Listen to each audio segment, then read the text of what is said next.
If you are ambitious and lazy please watch this video till the end. अगर आपके बहुत बड़े बड़े गोल्स है, बहुत बड़े सपने हैं, बहुत ज्यादा बड़े आपके एम्बिशंस हैं, फिर भी आप जो है लेजीनेस के शिकार हो, आप जो है हर टाइम लेजीनेस की वजह से अपने गोल्स को प्रोक्रेस्टिनेट कर देते हो, तो प्लीज इस वीडियो को जो है शुरू से लेकर एंड तक देखो, जिसमें मैं आपको बताऊंगा कि कैसे आप जो है लेजीनेस को खत्म कर सकते हो। अब जरूरी नहीं है कि जो है हर बार आपकी प्रोक्रेस्टिनेशन के पीछे सिर्फ लेजीनेस ही एक वजह है, ऐसा ज़रूरी नहीं है।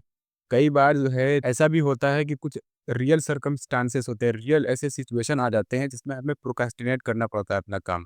हमें अपना काम जो है टालना पड़ता है बाद पे। तो ऐसे भी कुछ सिचुएशन आ जाते हैं, लेकिन 90% ऑफ द टाइम जो हमारा वजह होता है हमारे काम को बाद पे टालने का, वो होता है लेज़ीनेस।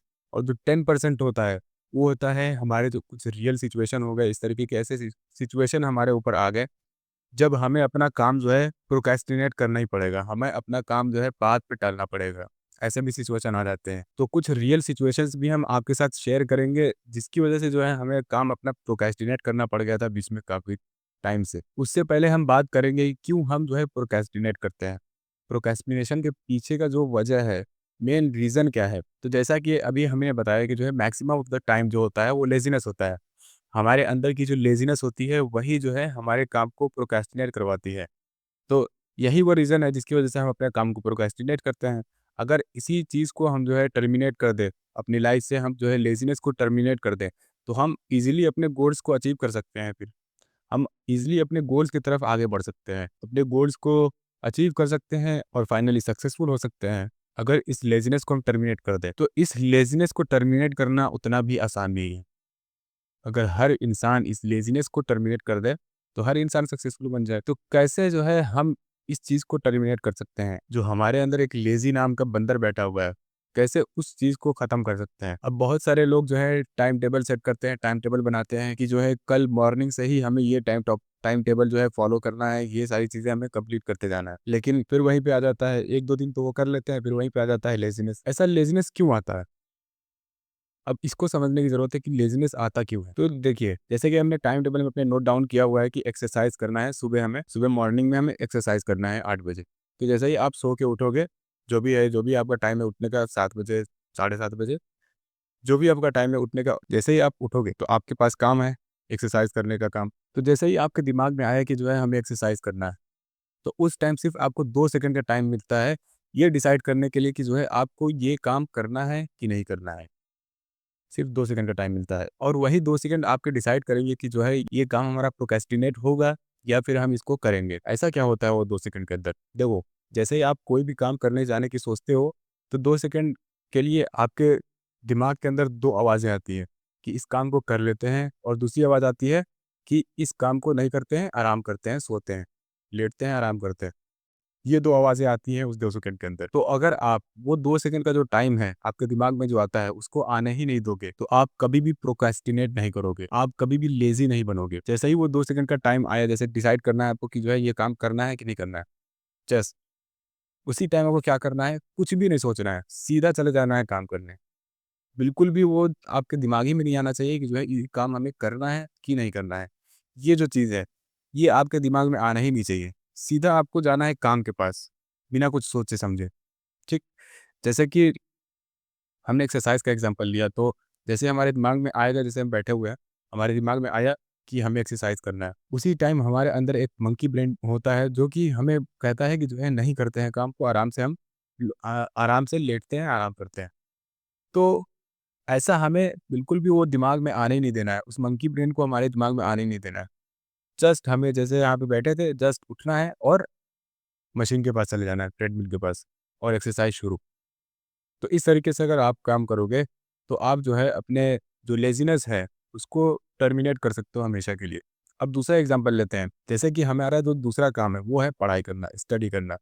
तो जैसे ही हमारे दिमाग में आएगा कि हमें स्टडी करना है, तो उसी टाइम हमारे दिमाग के अंदर फिर से 2 चीज़ें आने शुरू हो जाएँगी और वही डिसाइड करेंगे कि जो है हमें स्टडी करना है कि नहीं करना है। तो हमारा जो मंकी ब्रेन है, वो कहेगा कि नहीं भाई, स्टडी नहीं करते हैं, आराम करते हैं, मेहनत लगती है स्टडी के अंदर, तो उससे अच्छा है कि आराम करते हैं, नाश्ता-वास्ता करते हैं बस। और वहीं पे दूसरा वाला जो आपका दिमाग है, वो कहेगा कि नहीं, स्टडी करते हैं, आराम से बैठ जाते हैं पढ़ने के लिए। तो जितना आप इसको टाइम दोगे सोचने के लिए, जितना आप इसके बारे में सोचते जाओगे कि हमें करना है कि नहीं करना है, करना है कि नहीं करना है, तो एट द एंड जो है आप जाके उसको प्रोक्रेस्टिनेट ही कर दोगे। तो इसीलिए जो है जब भी दिमाग में आए कि हमें कोई काम करना है, तो बिना कोई कुछ सोचे समझे सीधा उस काम के पास चले जाना है आपको, और इस तरीके से आपका वो काम कंप्लीट होगा।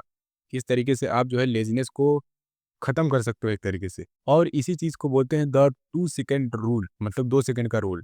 यही 2 सेकंड का रूल आपका डिसाइड करेगा कि जो है आप प्रोक्रेस्टिनेट करोगे या वर्क करोगे। अब एक चीज़ हमने और बात की थी कि कुछ ऐसे सर्कमस्टांसेस आ जाते हैं, कुछ ऐसे सिचुएशन आ जाते हैं जिसमें हमें अपने काम को टालना पड़ता है, काम को प्रोक्रेस्टिनेट करना पड़ता है। तो आज से कुछ लगभग 13 मई की बात 12 मई की बात है। 12 मई को हमने अपना जो वीडियो है वो कंप्लीट कर दिया था, दोनों 2 वीडियो कंप्लीट किए थे।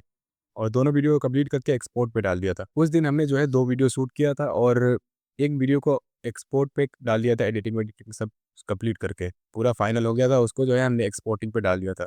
तो एक्सपोर्टिंग पे डाल के हम चले गए थोड़ा-सा इधर-उधर टहलने थोड़ा-सा, है ना? तो जैसे ही हमने आके देखा कि हमारा एक्सपोर्टिंग हो गया होगा, एक्सपोर्ट हो गया होगा, तो उसके बाद में अपलोड कर देंगे। तो हम देखते हैं कि जो है हमारा जो लैपटॉप है कुछ इस सिचुएशन के अंदर था। फिर हमने थोड़ा-सा पता-वता किया इसके बारे में, तो हमें पता चला कि जो हमारी जो एसएसडी है लैपटॉप की, मतलब जो मोबाइल के अंदर स्टोरेज होता है ना, तो लैपटॉप के अंदर एसएसडी होती है। तो एसएसडी जो है करप्ट हो चुकी है, मतलब फूक चुकी है। अब इसके अंदर जो भी विंडो पड़ा था, जितना भी डेटा पड़ा था, सारा खत्म, फूक गया था। ये एक ऐसा सर्कमस्टांस था, जिसमें हमें अपने काम को, उस दिन वाला जो काम है, उसको प्रोक्रेस्टिनेट करना पड़ा हमें। क्यों? क्योंकि जो है जितनी भी मेरी एडिटिंग फाइल्स थी, जितनी भी एडिट करने वाली मटेरियल्स थी, वो सारी की सारी चीज़ें इसके अंदर पड़ी थी। दूसरी बात ये थी कि जो मेरा अकाउंट था, ये जो यूट्यूब अकाउंट है, ये मेरे फ़ोन के अंदर लॉगिन नहीं है। ये सिर्फ़ और सिर्फ़ लैपटॉप के अंदर लॉगिन है। तो दूसरा रीज़न ये हो गया कि जो है अगर हम वीडियो दोबारा हम बना भी लेते, और पहली बात तो जो है हमारे पास एडिटिंग मटेरियल नहीं था, सारा इसमें उड़ गया था। तो फिर हम जो है एडिटिंग कर नहीं पाते फ़ोन के अंदर, और अगर कर भी लेते तो जो यूट्यूब का पासवर्ड वगैरह था, वो सारा चीज़ इसमें चला गया था। अब इसको रिकवर करने के लिए बहुत झमेला था भाई, बहुत बहुत सारा चोचला उठाने के बाद में इसको हमने रिकवर किया है। कहाँ-कहाँ दौड़ा इसको लेके, कहाँ-कहाँ लेके गया, तब जाके ये जो है फाइनली कल परसों ये जो है इसको रिपेयर कराया। अच्छा खासा पैसा भी लग गया इसमें। तो ये एक सिचुएशन बन जाता है जिसमें आपको अपने काम को प्रोक्रेस्टिनेट करना पड़ेगा, लेकिन ऐसा नहीं है कि प्रोक्रेस्टिनेट करके बैठ जाओ। हम बैठे बिल्कुल भी नहीं। हम दौड़-दौड़ के गए कहाँ-कहाँ इसको बनवाने के लिए। मेरे आस-पास में जो है ना, जहाँ पे हम रहते हैं जिस एरिया में, तो वहाँ पे कोई भी लैपटॉप या कंप्यूटर का कोई भी ऐसा रिपेयरिंग शॉप नहीं है अच्छा, जिसकी वज़ह से हमने जो है इसका जो एसएसडी है, वो ऑनलाइन ऑर्डर किया था। उसके बाद में वो 4-5 दिन के बाद वो आया, उसके बाद में इसको इसमें इंसर्ट किया, उसके बाद में फिर विंडोज़ डालने के लिए कहाँ से बंदा बुलाया। इतना चोंचला करने के बाद फाइनली ये जो मेरा यूट्यूब अकाउंट है, यूट्यूब सेटअप है, वो फिर से जो है चालू हुआ है, और फिर से हम वीडियो बनाना इस पे शुरू किए। तो ये कुछ सर्कमस्टांसेस होते हैं जिसमें आपको थोड़ा-सा अपना काम रोक के और जद्दोजहद करना पड़ता है। तो उम्मीद करते हैं आपको इस वीडियो से कुछ सीखने को मिला होगा, कुछ नया सीखने को मिला होगा, और इसी तरीके से मिलते हैं नेक्स्ट वीडियो के अंदर। तब तक के लिए हम आपको बाय बोलते हैं।